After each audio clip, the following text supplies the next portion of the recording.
Human contact. I can say in my middle 70s that there was never a day that I didn't want to go to the office. And of all the successful people I've known, politics or business, very few of them can say that, Walter. And we were just as happy that James Reston came into his office every day as he was. In part, it was because he never believed his duties as a columnist included tearing people down. As he once said, if you spend your life as a hatchet man, there's something to be said for that, then eventually you find that everybody's out to lunch when you call. You're left with only your own opinion. I wouldn't like that, he said, because my opinions aren't that good. Despite what he said, nearly everyone respected James Reston's opinions. We wonder who could ever take his place.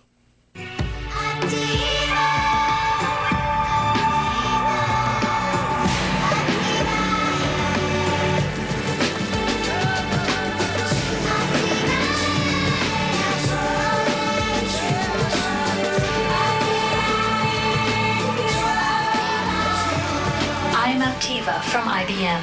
See and hear me at Radio Shack.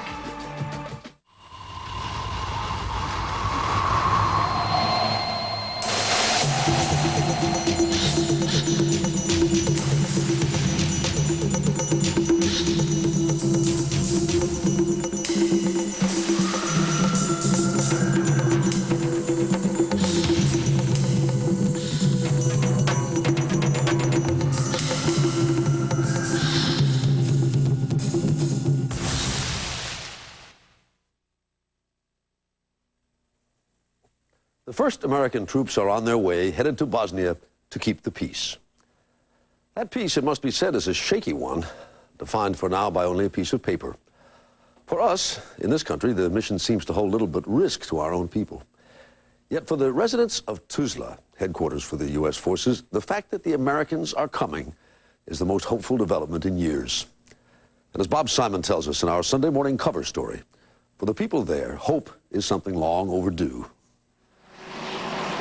Compared to other places in Bosnia, Tuzla had a fairly easy time of it during the war.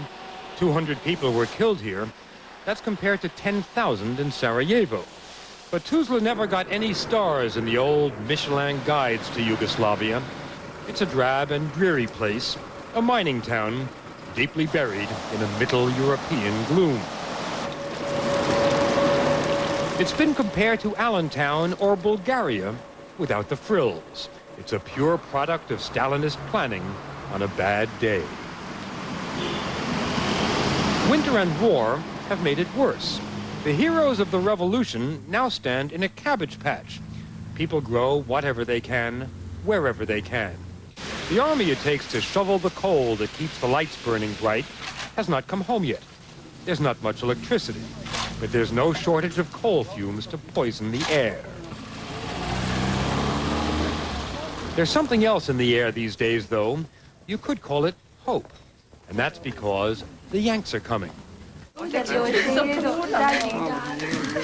Edin and Malia Galic got married this week. They're both university students. They've known each other a long time and decided to take the vows now because they believe the Americans will bring them a future. And this week, Americans were marching through the minds of the students in the Yala Primary School. These kids have never seen an American, but stars and stripes are filling their fantasies. I like painting tanks best. They're the biggest. If the Serbs attack us now, the Americans will shoot them. That's what I want to see. No, the American tanks are coming to stop the war. I'm going to make a drill video. Mr. Smith has bought a new house. Well, sit down. In Selma Kurt's English class, the kids have more exciting topics now than Mr. Smith or his new house. All of me will hope that more of things be better. And you know that in Bosnia was a war. It was all of day was killing. And now we'll hope that all of things be better. And we are happy, very happy. But take a tiny dip below the surface here, or anywhere in Tuzla, and you'll find material a lot blacker than coal.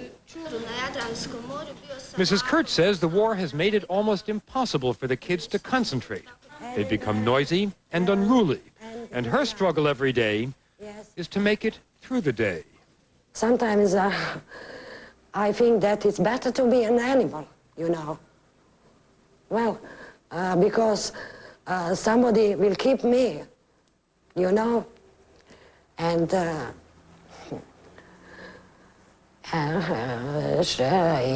animal has a better condition. But the Americans will fix all that, won't they? Try selling that to a war-weary teenager. What can they bring up? Dayton was unfair to us, and Serbs, Chetniks. They win. They are winners in this war. They win half of Bosnia.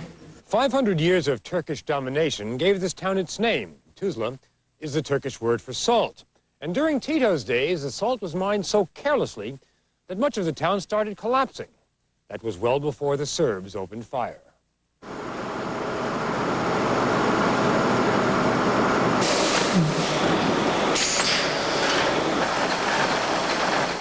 The salt works stayed open throughout the shelling, and the war taught the industrialists new tricks. They started making medical saline drips and food additives. And now the manager says the Americans will bring not only peace, but prosperity.